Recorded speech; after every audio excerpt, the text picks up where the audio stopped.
వంశీ, ఇంకా ఎంతసేపు? అవతల ఆలస్యం అవుతోంది. మనం బయలుదేరాలి. సమయం ఎప్పుడో మించిపోయింది. ఇంకా నువ్వు బయటికే రాలేదు. అబ్బబ్బా, అబ్బాయిని కంగారు పెట్టకు, వస్తాడులే. నువ్వు అలా అరిచావంటే అసలు రాడు. అసలే వాడికి పెళ్లి ఇష్టం లేదు. ఎందుకని ఉత్సాహంగా తయారై వస్తాడనుకుంటున్నావు? కాస్త నిదానంగా పిలువు. ఇక్కడ హడావిడిగా పెళ్లి చూపుల కోసం తయారై మాట్లాడుకుంటున్న జంట నాంచారమ్మ, ఆదిశేషులు. అదిగో వస్తున్నాడు వంశీ. వంశీకి పెళ్లి చూపుల కోసమే వాళ్ళు అంత హడావిడిగా తయారయ్యారు. అయితే వంశీ వాళ్ళ అబ్బాయి అనుకునేరు. కాదు, వంశీ నాంచారమ్మ తోటికోడలి కొడుకు. తోటికోడలు బావగారు ఒక ప్రమాదవశాత్తు చనిపోతే వంశీని కనిపెట్టుకుంటూ ఆ ఇంట్లో వాళ్లతో పాటే ఉండిపోయారు నాంచారమ్మ, ఆదిశేషులు. వారిద్దరికీ ఒక అబ్బాయి ఉన్నాడు, రవి. పట్నంలో చదువుకుంటున్నాడు. వంశీ ఇక్కడే ఉద్యోగంలో స్థిరపడ్డాడు. బాగా చదువుకున్నవాడే. కానీ తల్లిదండ్రుల మరణం వంశీని కుంగతీసి ఒంటరిగా ఉండడం మొదలుపెట్టేవాడు. అందుకే అలాంటి సమయంలో తనకి తోడుగా ఉన్న నాంచారమ్మ, ఆదిశేషులు అంటే వంశీకి ఎంతో గౌరవం.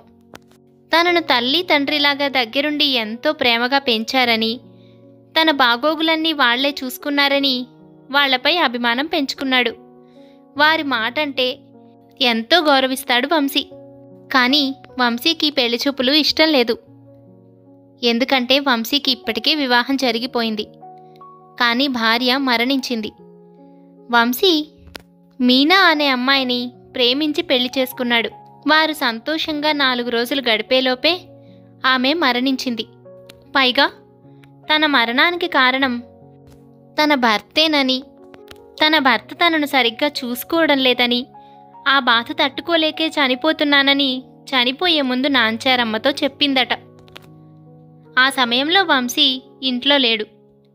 ఇదంతా తెలుసుకున్న వంశీ మానసికంగా కుంగిపోయాడు. ఒక పక్క ప్రేమించిన అమ్మాయి భార్య మరణం, అదీకాక ఆమె తన వలన ఎందుకు చనిపోయిందో తెలియని మానసిక వేదన. ఈ భావాలతో వంశీ 3 ఏళ్ల నుంచి మనసుతో పోరాడుతున్నాడు.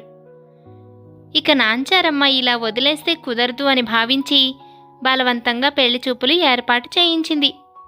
వాళ్ల మాట కాదనలేక, తనకు ఇష్టం లేకపోయినా బలవంతంగా పెళ్లి చూపులకు తయారయ్యాడు వంశీ. ఇక ఇది పెళ్లి చూపులు జరిగే ఇల్లు. ఈమె పెళ్లి కూతురు అనామిక. ఏంటి నాన్న ఇది? మీరు ఉండి కూడా నాకు తల్లిదండ్రులు లేరు అని అబద్ధం చెప్పి పెళ్లి చేసుకోవాలా? నా మనసు ఏమాత్రం అంగీకరించడం లేదు. మీరు చెప్పిందంతా బానే ఉంది, కానీ దీనికి మాత్రం నేను ఒప్పుకోలేకపోతున్నాను. ఇదంతా ఎందుకు? నీకు విషయం అంతా చెప్పాను కదమ్మా. అంతా విని మళ్ళీ ఎందుకు అని అడిగితే ఎలా చెప్పు? నువ్వు మా కూతురు అని తెలిస్తే నాంచారమ్మ నిన్ను దగ్గరకు కూడా రానివ్వదు. వంశీకి వేరే సంబంధం చూసి పెళ్లి చేస్తుంది. అది కాదు కదా మనకు కావాల్సింది. ఏదో ఒక విధంగా నువ్వు ఆ ఇంట్లో అడుగు పెట్టాలి.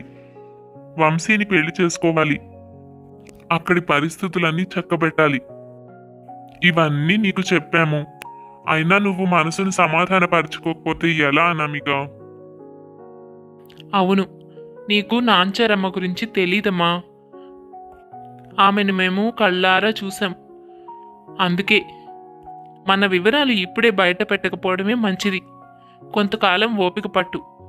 నువ్వు మా కూతురువని ఎట్టి పరిస్థితుల్లోనూ చెప్పకు. సమయం వచ్చినప్పుడే ఆ విషయం బయటపడుతుంది. నువ్వు ఏమీ చదువుకొని దానిలా అమాయకంగా, ఏమీ తెలియని దానిలా ఉండాలి. గుర్తుపెట్టుకో. ఇలా వారి సంభాషణ ముగుస్తూ ఉండగానే అక్కడికి పద్మావతి వచ్చింది.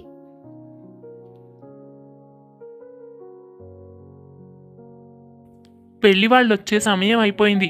వాళ్ళు బయలుదేరామని ఫోన్ కూడా చేశారు.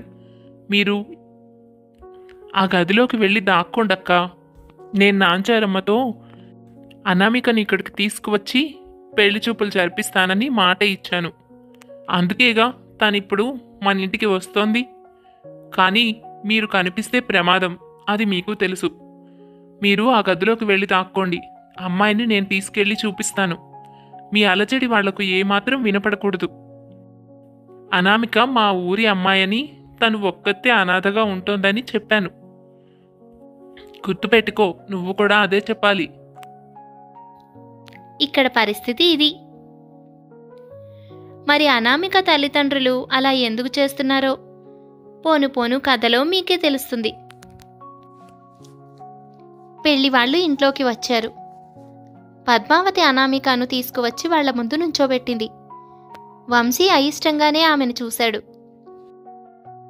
ఆమె కూడా వంశీని చూస్తుంది. నాంచారమ్మ అనామికతో, ఏ అమ్మాయి, నువ్వేమైనా చదువుకున్నావా? పని పాట, వంట వార్పు అన్నీ వచ్చా నీకు? నేనేం చదువుకోలేదండి. నన్ను చదివించే వాళ్ళు ఎవ్వరూ లేరుగా. ఏదో కష్టపడి 10వ తరగతి పాస్ అయ్యాను. మాకు తెలిసిన వాళ్ళెవరో సహాయం చేస్తేను ఇక తర్వాత నుంచి నా చదువు ఆగిపోయింది. వంట వార్పు పని పాట అన్నీ వచ్చు. నేను ఒక్కదాన్నే ఇంట్లో ఉంటా కదండి, అందుకని అవన్నీ నేర్చుకున్నాను. మా పక్కింటి వాళ్ళు పొరుగింటి వాళ్ళే నాకు సహాయం చేస్తూ ఉంటారు. ఇలా సమాధానం చెప్పిన అనామిక నిజానికి బీటెక్ చదివింది. కాసేపు పద్మావతితోనూ నాంచారమ్మ మాట్లాడింది. వంశీ ఏమాత్రం కదలిక లేకుండా కూర్చుని ఉన్నాడు. అనామిక తనను గమనిస్తూనే ఉంది. వారి మాటలు పూర్తయిన తర్వాత పెళ్లి తేదీ ఖరారు చేసుకుని వాళ్ళక్కడి నుంచి వెళ్ళిపోతారు. పిన్ని, నీ మాట మీద నమ్మకంతో గౌరవంతో వచ్చాను. అయినా అంత అమాయకంగా మంచిగా ఉన్న అమ్మాయికి ఈ రెండో పెళ్లి అవసరమా చెప్పు? ఏదో అనాథ కాబట్టి ఎవ్వరూ లేక తప్పుకుని ఉంటుంది. ఆమెకు ఈ పెళ్లి నిజంగా మనస్ఫూర్తిగా ఇష్టమేనంటావా? ఈ రెండో పెళ్లి వాడిని చేసుకోవడానికి ఎవరు మాత్రం పూర్తిగా ఇష్టపడతారు? అసలు నా జీవితంలో మరొక తోడు నాకు అవసరమే లేదు. కానీ మీ బలవంతం మీదే పెళ్లి చూపులకొచ్చాను. ఆమెను వదిలేస్తే తనకు మనసుకు నచ్చిన వాడిని పెళ్లి చేసుకుంటుంది. ఎందుకో నాకు ఇది అన్యాయం అనిపిస్తుంది. పిన్ని, నువ్వు మంచివాడివి కాబట్టి నువ్వు అలా ఆలోచిస్తావురా వంశీ. నిజానికి ఆమెకు నువ్వు న్యాయం చేస్తున్నావు, అన్యాయం కాదు. నువ్వే చెప్తున్నావు కదా అమాయకంగా ఉంది అని. తనకు మంచి చెడు చూడడానికి ముందు వెనక ఎవ్వరూ లేరు. ఆస్తిపాస్తులు లేవు, చదువు లేదు. ఇక అటువంటి పిల్లని ఎవరు మాత్రం పెళ్లి చేసుకుంటారు చెప్పు? ఒకవేళ చేసుకున్నా వాళ్ళ స్వార్థం కోసం ఆలోచిస్తారు. ఆమెను ముప్పతిప్పలు పెడతారు. నువ్వైతే నీ మనసులో ఎటువంటి కల్మషము లేదు కాబట్టి ఆమెను ప్రేమగా చూసుకోగలుగుతావు. అందుకే మీ ఇద్దరికే సరైన జోడీ అని నేను అనుకున్నాను. అయినా ఈ విషయంలో ఇంకా నువ్వేమీ మాట్లాడనని నాకు మాట ఇచ్చావు. ఆ మాట మీదే ఉండాలి. బుద్ధిగా నేను చెప్పినట్టు పెళ్లి చేసుకో. ఆ అమ్మాయితోటి నీ కొత్త జీవితాన్ని మొదలుపెట్టు. నువ్వు సంతోషంగా ఉండాలి. అది చూడడం కోసమేగా మేము ఉన్నది. నువ్వు కూడా ఆలోచించరా వంశీ. రవికి కూడా పెళ్లి చేసే వయసు వచ్చింది. ఈ సంవత్సరంతో వాడి చదువు పూర్తయిపోయి ఉద్యోగం కూడా వచ్చేస్తే వచ్చే సంవత్సరం వాడికి పెళ్లి చేయాలి. అవునా కాదా? మరి అలాంటప్పుడు నీకు పెళ్ళి అవ్వకుండా నువ్వు ఇలా ఒంటరిగా ఉంటే వాడికి ఏం పెళ్లి చేయను? పైగా వాడు ఒప్పుకోవడం లేదు కూడాను. అన్నయ్య సెటిల్ అయ్యాకనే నేను పెళ్లి చేసుకుంటాను అని చెప్పాడు. వాడి నిర్ణయంలో కూడా తప్పే ఉంది. అందుకే ఇవన్నీ ఆలోచించి ఇక నేను నీ దగ్గర బలవంతంగానైనా మాట తీసుకున్నాను. పెళ్లి తేదీ ఖరారైందని వాడితో చెబితే ఎంత సంతోషపడతాడో. పెళ్ళికి వారం రోజుల ముందే వచ్చి ఇక్కడ పనులన్నీ చూసుకుంటాడు. ఇక నువ్వేమీ ఆలోచించకుండా సంతోషంగా ఉండు. ఇలా వంశీకి సర్ది చెప్పి నాంచారమ్మ పనిలో పడింది. వంశీకి వేరే దారి లేదు. తనకు ఇష్టం లేకపోయినా కుటుంబం కోసం ఆ పెళ్ళి ఒప్పుకోవాల్సి వచ్చింది. ఏదో ఒక విధంగా సమాధానపడ్డాడు. అనామిక అనాథ అనే ఆ ముసుగులోనే వివాహం కూడా జరిగిపోయింది. కారణం తెలిసిన తల్లిదండ్రులు దగ్గర లేకుండా వాళ్ళ చేతుల మీదుగా జరగకుండా పెళ్లి చేసుకున్నందుకు నిజానికి అనామిక చాలా బాధపడింది. అయితే అప్పటికి అది తప్ప వేరే మార్గం లేదని తనకు కూడా తెలుసు. పెళ్లి జరిగిన తర్వాత అత్తారింటికి వెళ్ళిన అనామిక వంశీ గదిలోకి వెళుతుంది. చూడు, నీ పేరేమిటో కూడా నాకు తెలియదు. మా పిన్ని చెప్పింది నువ్వు అనాథవని. నిజానికి నాకు ఈ పెళ్ళి ఏమాత్రం ఇష్టం లేదు. నాకు మళ్ళీ పెళ్లి చేసుకోవాలని లేదు. నీకు తెలిసే ఉంటుంది, నాకు ఇప్పటికే వివాహం జరిగింది, కానీ నా భార్య చనిపోయింది. నేను ఆ బాధలోనే ఉన్నాను. కారణాలు ఏవైనా సరే నేను దాని నుంచి ఇంకా బయటపడలేదు. కానీ మా పిన్ని తొందర పెట్టడం వల్ల వాళ్ళు బాధపడుతున్నారన్న ఉద్దేశంతోనే ఈ పెళ్లికి ఒప్పుకున్నాను. అలాగని నేనేమీ ఇబ్బంది పెట్టను. నువ్వు నీకేం కావాలంటే అది చేయొచ్చు. ఇంతకాలం అమ్మా నాన్న లేని ఒక అమ్మాయిగా నువ్వు ఎన్నో కష్టాలు పడుంటావు. నీ కోరికలను ఆశలను చంపుకునుంటావు. అవన్నీ ఇప్పుడు నా దగ్గర చెప్పుకోవచ్చు. అంతకు మించి మన మధ్య ఎటువంటి బంధము ఉండనవసరం లేదు. నీకు ఏం కావాలన్నా నన్ను అడుగు. నువ్వు చదువుకుంటానంటే నేను నిన్ను చదివిస్తాను కూడా. సంతోషంగా ఉండు. మరింతగా నా విషయాల్లో జోక్యం మాత్రం చేసుకోకు. నేను ఎప్పుడు ఎలా ఉంటానో నాకే తెలీదు. ఆవేశంలో నిన్నొక మాట అంటే నువ్వు బాధపడతావు. మనిద్దరం బాగానే ఉన్నామన్నట్టే అత్తయ్యతో చెప్పాలి. ఎంతో ఆశగా వంశీతో మాట్లాడాలని వచ్చిన అనామిక వంశీ మాటలకు ఆశ్చర్యపోయింది. తనకు ఏం బదులివ్వాలో తెలియలేదు. నా పేరు అనామిక. నన్ను అనామిక అని పిలవండి. నాకు చదువుకోవాలన్న ఆశేమీ లేదు. మీకు ఏం కావాలో అవన్నీ నేను చేసి పెడతాను, అంతే. మీ పనులన్నీ చూసుకోవాల్సిన బాధ్యత నాదే కదా. కానీ మీ విషయంలో జోక్యం చేసుకోకుండా నేను ఎలా ఉండాలి? థ్యాంక్స్. నాకేమైనా హెల్ప్ కావాలంటే నేనే అడుగుతాను. అంతకు మించి నువ్వు చొరవ తీసుకోవద్దు. అలాగే నీకు కావాల్సిన దాంట్లో మొహమాట పడద్దు. ఒకవేళ నీకు ఎక్కడికైనా వెళ్ళాలి అనిపించినా, ఏమైనా కొనుక్కోవాలి అనిపించినా ఏమాత్రం ఆలోచించక్కర్లేదు. అందులో అన్ని విధాలుగా నేను నీకు అరేంజ్ చేస్తాను. ప్లీజ్ కొంతకాలం నన్ను ఇలా ఉండని. అలా చెప్పి వంశీ అక్కడి నుంచి వెళ్ళిపోతాడు. అనామికకు విషయమంతా తెలుసు కాబట్టి మనసులోనే నవ్వుకుంది. కానీ అంత బాధలో కూడా వంశీ తన సంతోషం కోసం, తన అభివృద్ధి కోసం ఆలోచించాడని అనామికకు ఎంతో హ్యాపీగా అనిపించింది. ఆ కొన్ని మాటలతోనే వంశీ చాలా మంచివాడు అన్న విషయం పూర్తిగా అర్థమైంది అనామికకి. ఆ మరుసటి రోజు నుంచి ఆ ఇంటి కోడలిగా ఇంటి పనుల్లో పడింది అనామిక. తనకు ఆ పనులవి ఏమాత్రం అలవాట్లేదు. కానీ అత్తారింటికి వచ్చాక తప్పదుగా. ఇక నాంచారమ్మ ఎట్లాగూ అనాథ, అడిగేవాళ్ళెవ్వరూ లేరు. పని పాట బాగా వచ్చే ఉంటుందని ఇంటి పనులన్నీ తనకు అప్పగిచ్చేసింది. అనామిక ఎంతో కష్టం మీద కింద మీద పడుతూ పనులన్నీ ముగించింది. ఏంటి అనామిక, వంశీ నీతో బాగానే మాట్లాడుతున్నాడా? బాగానే మాట్లాడుతున్నారండి. నన్ను ఇష్టముంటే చదువుకోమని కూడా చెప్పారు. నువ్వేం చెప్పావు? నాకు చదువంటే పెద్దగా ఇష్టం లేదని చెప్పానండి. బాగానే చెప్పావు. అంతే, ఇక పెళ్ళి కూడా అయిపోయిన తర్వాత చదువుతో పనే ఉంది. నువ్వు ఇంటిని చక్కబెట్టుకుంటే చాలు. చదువుకోవాల్సిన పని ఏమాత్రం లేదు. నేను చెప్పిన పని చేస్తూ ఉండు చాలు. ఇంటిల్లిపాదికి ఏమేం కావాలో, ఏ సమయానికి ఏం చేయాలో నీకు చెప్తాను. చూసావుగా పెళ్లిలో మా అబ్బాయిని. ఇంకొన్నాళ్ళ తర్వాత చదువు పూర్తయిపోయి వాడు కూడా ఇక్కడికి వచ్చేస్తాడు. ఆ తర్వాత వాడికి పెళ్లి చేస్తాం. ఆ పనులు అవన్నీ నువ్వే దగ్గరుండి బాధ్యత తీసుకొని చేయాలి.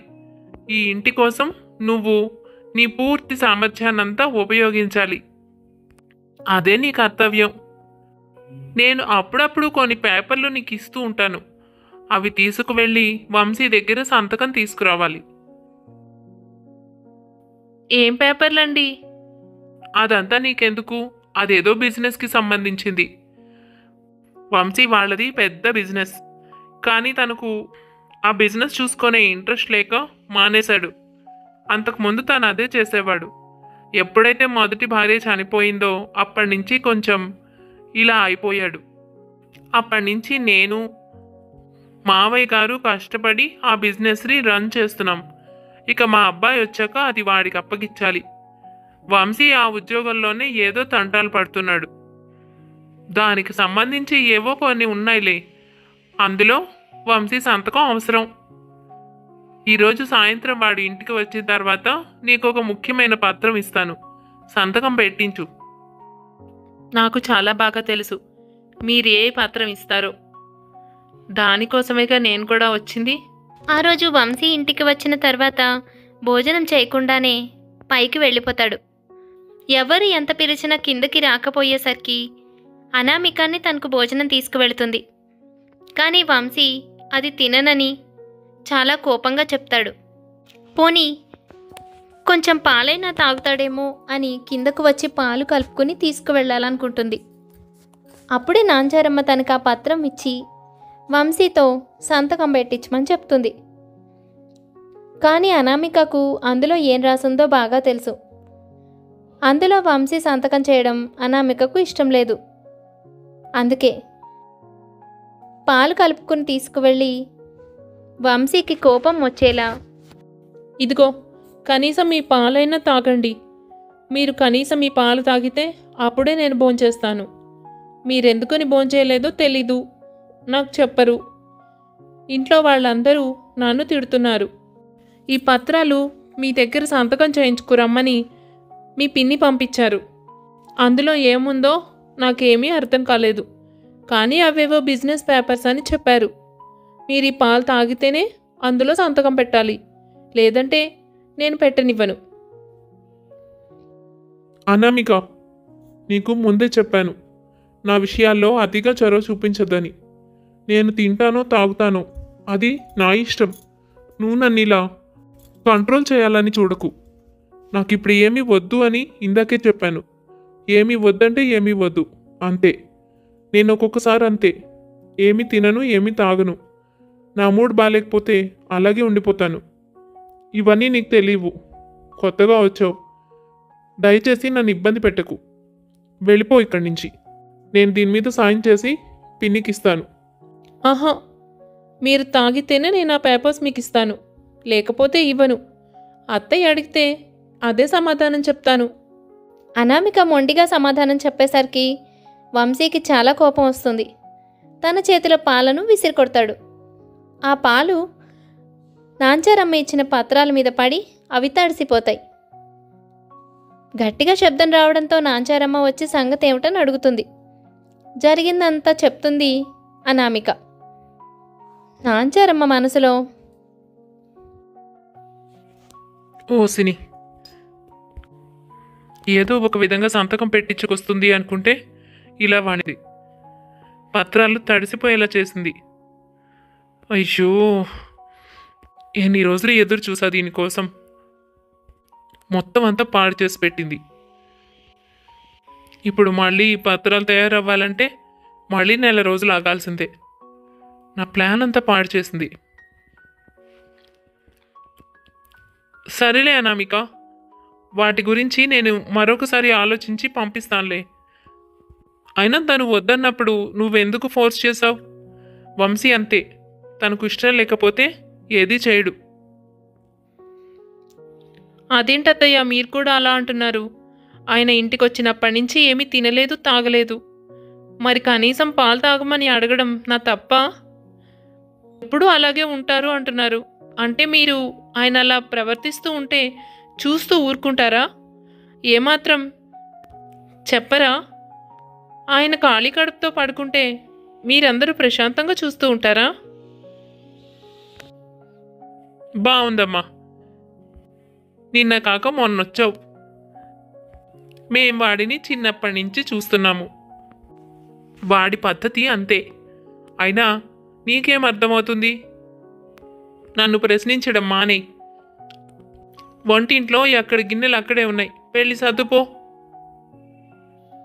ఇలా చెప్పి అనామికను వంటింట్లోకి పంపించేసింది నాంచారమ్మ, మనసులో బాగా తిట్టుకుని. కాసేపటికి వంటింట్లో పనంతా ముగించుకొని నిద్రపోవడానికి వచ్చింది అనామిక. సారీ, నేను గట్టిగా అరిచాను. ప్లీజ్, నేను ఎప్పుడైనా మూడీగా ఉన్నప్పుడు నన్ను ఇబ్బంది పెట్టకు. బేసిక్గా నేను ఎవరిని కష్టపెట్టాలి అనుకోను. అందుకే నా విషయంలో చొరవ తీసుకోవద్దు అన్నాను. ఏదైనా కోపం వచ్చినప్పుడు ఏం మాట్లాడతానో నాకే తెలీదు. నేను అనవసరంగా కోపడ్డాను. I'm really sorry. పర్వాలేదండి, నేనేమంత బాధపడలేదు. నేనే కదా మిమ్మల్ని ఇబ్బంది పెట్టింది. ఆ మాత్రం కోపం వస్తుందిలేండి. అయితే మీరు ఏమీ తినకుండా అలా ఉండిపోతే నాకు బాధేసింది. అందుకే ఇంకో 2 సార్లు గట్టిగా అడిగాను.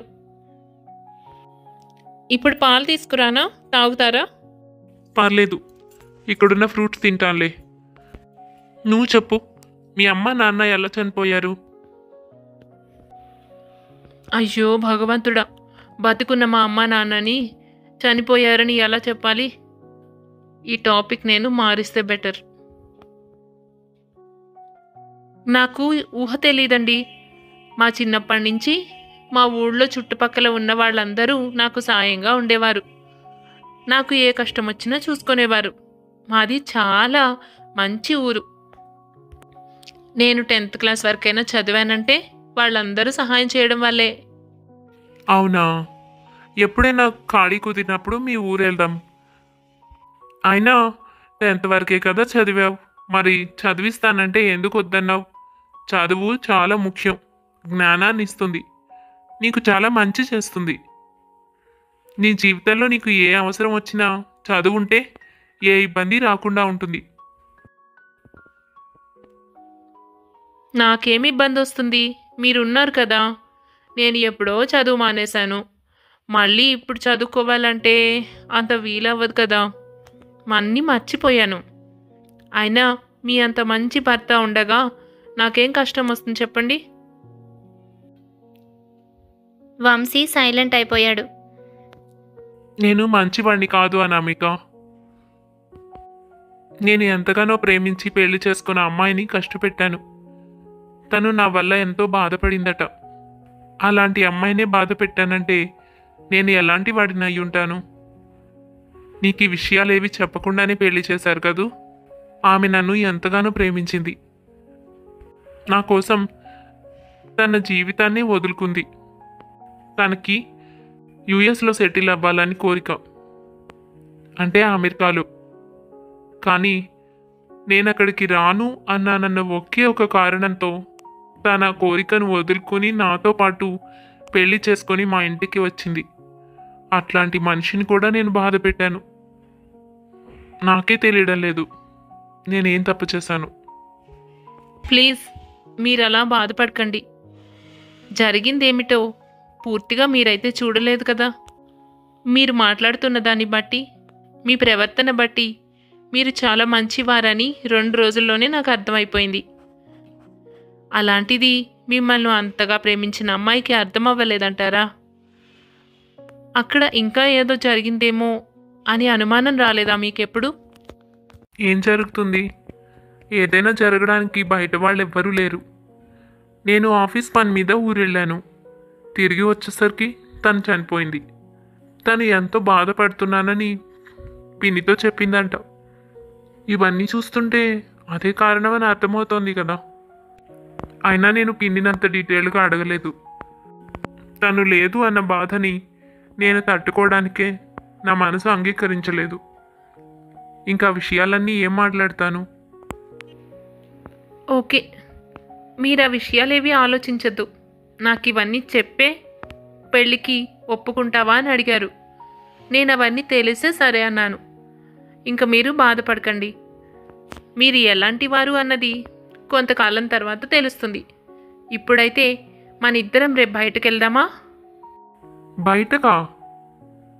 ఎక్కడికి? ఎక్కడికో అక్కడికి. ఈ ఊర్లో నాకు చూపించడానికంటూ మీకు ఏ స్థలాలు లేవా? అలా అని కాదు, కానీ ఇంకేం అనొద్దు. నాకు ఎక్కడికైనా బయటకు వెళ్ళాలనుంది. నాకేం కావాలన్నా అడగమన్నారుగా. నేను కొన్ని చీరలు కొనుక్కుంటాను. అలాగే ఈ ఊరంతా చూడాలనుంది. నన్ను తీసుకెళ్తారా? అనామిక అడుగుతుంటే కాదనలేకపోయాడు వంశీ. సరేనన్నట్టు తల ఊపాడు. మరుసటి రోజు బయటకు వెళ్ళడానికి తయారై కిందకు వచ్చిన అనామికను చూసి, ఏంటే ఇంకా పనిలోకి రాలేదు? ఏమిటో మహారాణిలా రెడీ అయ్యావు? ఇంట్లో పని చేయడానికి ఇంత అలంకారం అవసరమా? చదువులేని మొద్దు. అది కాదత్తయ్యా, నేను ఆయన బయటకు వెళ్ళొస్తాం, అందుకే తయారయ్యాను. ఇంట్లో పని చేయడం కోసం అయితే ఇలా ఎందుకు తయారవుతా చెప్పండి. ఏంటి బయటకా? తీసుకెళ్తా అన్నాడా వంశీ? హా, నేను ఆయన భార్యనే కదా. అంత ఆశ్చర్యపోయారెందుకు? హా, అదేం లేదు. కాకపోతే వాడికి ఇదంతా ఏం ఇష్టం ఉండదు, అందుకని అనుమానం వచ్చింది. సరే సరే, వెళ్ళి తొందరగా వచ్చేసేయండి. వాడికి బయట గాలి పడదు. అత్తయ్య, ఇది ఎండాకాలం. అయినా అంత ఇబ్బంది ఏం లేదులేండి. మేము ఇవాళ సాయంత్రం దాకా ఇంటికి రాము. అబ్బో, ఇదేదో చదువురాని మొద్దు, పల్లెటూరి మొద్దు అనుకుంటే తెలివిగానే మాట్లాడుతోంది. తొందరగా నాకు కావాల్సిన పని నేను చేయించుకుంటే ఆ తర్వాత ఇది వెళ్ళకపోతే నాకెందుకు? తొందరగా పత్రాలు తయారు చేయించుకోవాలి. అప్పటిదాకా దీంతో 4 మంచి మాటలు చెబితే మంచిది. వంశీ అనామిక బయటకు వెళ్తారు. వంశీ ఎక్కడకు తీసుకువెళితే అక్కడకు వెళుతుంది అనామిక. ఒక్క మాట కూడా ఎదురు చెప్పలేదు. వంశీతో చాలా కబుర్లు చెప్పింది. ఒక పక్క అమాయకత్వం, ఒక పక్క చలాకీగా మాట్లాడే అనామిక మాటలు వంశీకి ఎంతో ముచ్చటగా అనిపించాయి. చాలా కాలమైంది తను ఇలా సంతోషంగా ఉండి. ఎంతసేపు మాట్లాడినా అనామికతో మాట్లాడాలని అనిపిస్తూ ఉంటుంది. ఈ కథ కంచికి ఎలా చేరుతుందో తెలియాలంటే చివరి భాగం వరకు ఎదురు చూడాల్సిందే. కథ నచ్చిందా? అయితే తప్పకుండా లైక్ చేసేయండి. మరింకెన్నో మంచి మంచి కథల కోసం మా ఛానల్ని సబ్స్క్రైబ్ చేసుకోండి. కథ చివరి భాగంలో మళ్ళీ కలుద్దాం.